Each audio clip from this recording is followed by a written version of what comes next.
stand part. Mr Chair. Grant Robertson. Thank you very much, Mr Chair. Clause 11 brings us to the question of honorary members, yet another form of membership of the Royal Society.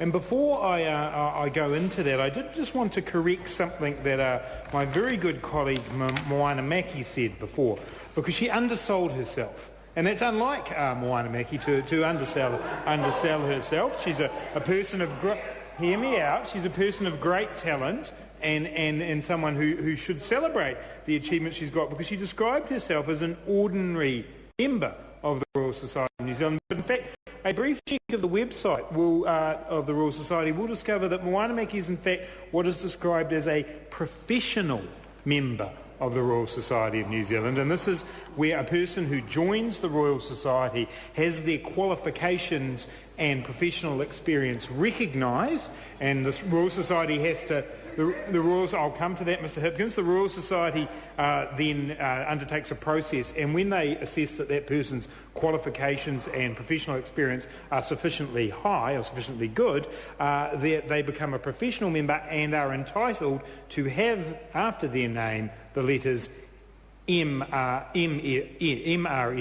Member of the Royal Society of New Zealand. So Moana Maki is in fact more than an ordinary member of the Royal Society, and I think we as a House should celebrate that fact, that she is in fact a professional member. But this clause, clause 11, Mr Chair, is not about either ordinary members or professional members, it's about honorary members of the Royal Society.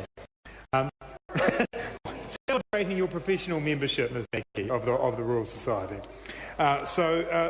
Yes, it's a surprise to her that she is a professional member. Something for you to celebrate tonight. That's right. Section 16 of the Royal Society Act covers who honorary members are. And Section 16 tells us that the Council of the Royal Society may, from time to time, grant honorary membership of the Society to any ordinary member who, in the opinion of the Council, has rendered eminent service to science or technology or to the Society.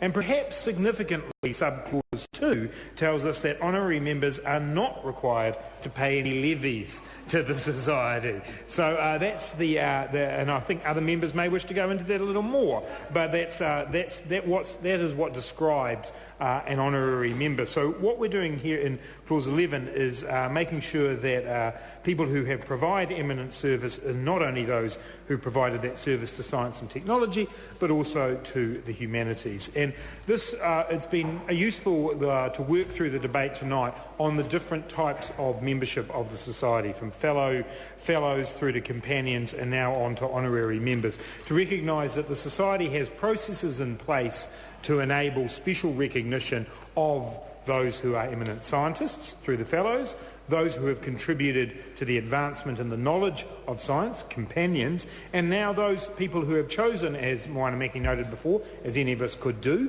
to join the Royal Society.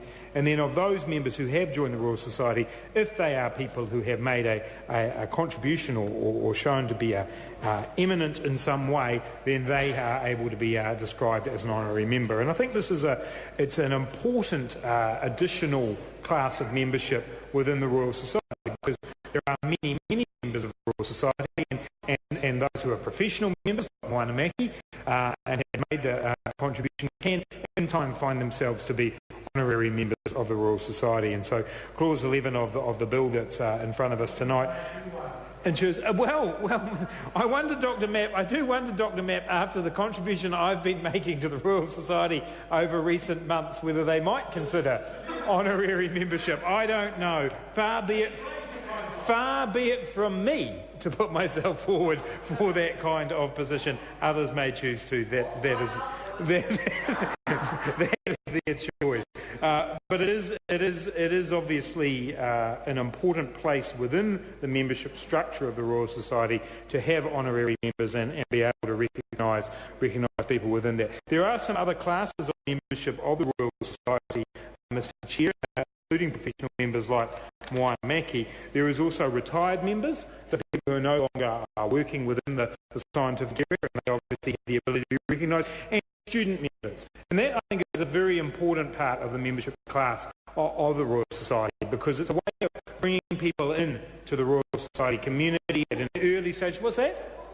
Compulsory. No, it's not compulsory, Heather Roy, to be a member of the Royal Society. Mr Chair, as the member. Grant Robertson. Mr Chair, just briefly to respond to Heather Roy on the nature of student membership of the Royal Society. No, it isn't, and that's fine, because neither is the environment in which the Royal Society operates. What's that?